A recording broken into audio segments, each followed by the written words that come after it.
আমি সমীপেন্দ্র দত্ত, আমি এসএনইউ থেকে ফাইনাল ইয়ার মাস্টার্সের। আর এটা এগুলো আমার মাস্টার্সের ফাইনাল ইয়ারের কাজ এগুলো। আর আমি এখানে যে বিষয়টা দেখাতে চেয়েছি, আমাদের সাথে একটা প্রাচীন সম্পর্ক আছে ভগবানের। যে ভগবানের সম্পর্কটা আমরা না চাইতেও আমাদেরকে একসেপ্ট করে নিতে হয় সমাজের তুলনায়। এবার সেই সম্পর্কটাকে আমরা এমন ভাবে দেখি যে তিনি হচ্ছে কি আমাদের থেকে আলাদা একটা বস্তু, কিন্তু এই চেতনাটা আমাদের মধ্যে থেকেই জন্ম নেয়। আমাদের কানে আমাদের একটা মানুষই দিয়েছে এই ভগবানের ধারণাটা। এই ধারণাটা থেকেই আমি এই কাজগুলো করেছি, যেখানে কোনো এমন এক কিছু মিডিয়াম ইউজ করেছি ইনস্টলেশনের মাধ্যমে, যেখানে আমি জিনিসগুলোতে একটা মিডিয়ামের সাথে আরেকটা মিডিয়ামকে অ্যাড করে একটা ডিফারেন্ট একটা মানে দেওয়ার চেষ্টা করেছি। এবং আমার যেটা বাড়িয়েছে সেটা হচ্ছে যে প্রথম হচ্ছে এটা একটা ঠাকুরের সিংহাসন, যেখানে ঠাকুর থাকে, লোকে পুজো করে, আর সেখানে লেখা রয়েছে প্লিজ এন্টার কিং। এটা তুমি কি বোঝাতে চাইছো? দেখুন, এখন ঘটনা হচ্ছে আমাদের এখন বাঁচতে হলে মেইন যে জিনিসটার প্রয়োজন পয়সা। আমরা প্রতিনিয়ত আমরা ভগবানের কাছেই এই প্রার্থনাটা করি যে আমাদের খুশি দিন, আমাদেরকে মানে যে আমাদের বেসিক যে কোনো নিড থাকুক না কেন, আমরা সবসময় ভগবানের কাছে ছুটে যাই। আজকে এত বড় একটা সমস্যা হচ্ছে, আমরা সবাই ভগবানের কাছে প্রার্থনা করছি যে আমাদের এই সমস্যা থেকে মুক্তি দিন। এই প্রার্থনাটা শুধুমাত্র একজনের কাছে চাওয়া হচ্ছে। সেই জন্যই আমরা এখানে প্লিজ এন্টার ইউর পিন, এখানে আমি দেখাতে চেয়েছি যে আমাদের এই যে ডায়লগটা, এই ডায়লগটা আমরা যখন এটিএম যখন পিন দিই তখনই আমাদের এই ডায়লগটা আসে। ঠিক আছে, এবার আমরা যে ধর্মেরই হোক না কেন, প্রত্যেকটা মানুষই কিন্তু ছুটে যায় সমস্যা এলে পরে ভগবানের কাছে, ঈশ্বরের কাছে, আল্লাহ, খোদা যেই বলি না কেন তার কাছে ছুটে যায়। এই জন্যই আমি এই ধরনের কাজটা করেছি। এটা হচ্ছে গিয়ে একটা জাতি, মানে আমাদের এই একটা ধর্ম, হিন্দু ধর্ম, এটাও আমাদের একটা মানে চলমান একটা জাতি, মানে একটা চলমান একটা বস্তু, যে বস্তুর মধ্যে আমরা না চাইতে গিয়েও আমরাও সামিল হয়ে গেছি।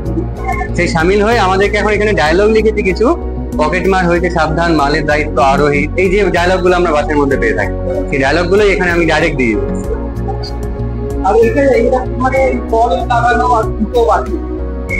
এটা হচ্ছে গিয়ে আমাদের যে চাহিদা থাকে, সেই চাহিদাটা আমাদের আনলিমিটেড থাকে। আমরা একটা জিনিস চাই, ঠিক তার পরক্ষণে যখন পূর্ণ হয়ে গেল তখন আমাদের চাহিদাটা আরো বেড়ে যায়।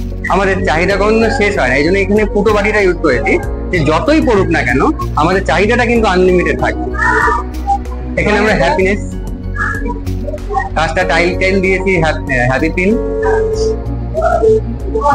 ভগবানের কাছে গেলে পরে অবশ্যই আমরা যখন মানে অভাবে পরিশ্রান্ত মন ব্রহ্ম জিজ্ঞাসা করে, মানে যখন আমার কাছে অভাব থাকবে তখনই আমার ঈশ্বরের কথা মনে পড়বে। এই কথা চিরন্তর সত্য। এই জিনিসটাই আমি দেখা দিই। আর এটা যে আমাদের বেসিক নিডস, হ্যাঁ, ভগবানের দান। আমরা ধরুন একটা বয়স অব্দি আমাদের বলা হয় যে আমরা কোথা থেকে এসেছি, আমাদের ঈশ্বরের কাছ থেকে পাওনা। আমাদের বাচ্চারা আমরা মা বাবারা ডিরেক্ট সরাসরি আমাদেরকে এই ধারণাটাই দিয়েছে। তো আমি এই ধারণাটাকে সরাসরি নিয়ে এখানে রিপ্রেজেন্ট করেছি। দেখুন যে হ্যাঁ, যে সিংহাসন থেকেই, মানে সিংহাসন হিসেবে ইউজ করেছি জিনিসটা, যেটা একটা আরাধ্যার জায়গা, একটা শ্রদ্ধার জায়গা। এটা হচ্ছে ড্রেসিং টেবিল বানিয়েছি, এটাকে ড্রেসিং টেবিলের একটা ভিজুয়াল দিয়েছি, যেখানে প্রচুর সাজা জিনিসপত্র আসছে। এই জিনিসটা মানে এই চেতনাটা তো আমাদেরই তৈরি, মানুষেরই তৈরি। তো মানুষ অনবরত আমরা নিজেদেরকে নিজেরাই সাজিয়ে যাচ্ছি। এইগুলো জিনিস আমাদের ড্রেসিং টেবিলের মধ্যে সচরাচর থাকে। আমরা যাই কিছু পাই না কেন সবকিছু এনে রেখে দিই, মানে আমাদের নিত্য প্রয়োজনীয় জিনিসগুলো যেগুলো থাকে, যা জিনিস থাকে আমরা একদম পুরোপুরি এটা ড্রেসিং টেবিলের মতো একটা ধারণা দিয়েছি। এটা একটা জিনিস করেছি, এটাতে একটা সাউন্ড এফেক্ট আছে। সাউন্ডটা আমি একটুখানি সিস্টেমটা একটু ডিস্টার্ব হয়েছে। যে সাউন্ডটা আছে হচ্ছে কি, জিন্দেগি কে সাথ ভি জিন্দেগি কে বাদ ভি। এই ডায়লগটা আমরা এলআইসি ডায়লগে শুনতে পাই। এলআইসির যে ব্যাকগ্রাউন্ডে ডায়লগটা দেয়, জিন্দেগি কে সাথ ভি জিন্দেগি কে বাদ ভি, মানে আমরা একটা কাজ করছি, সেই কাজটা করতে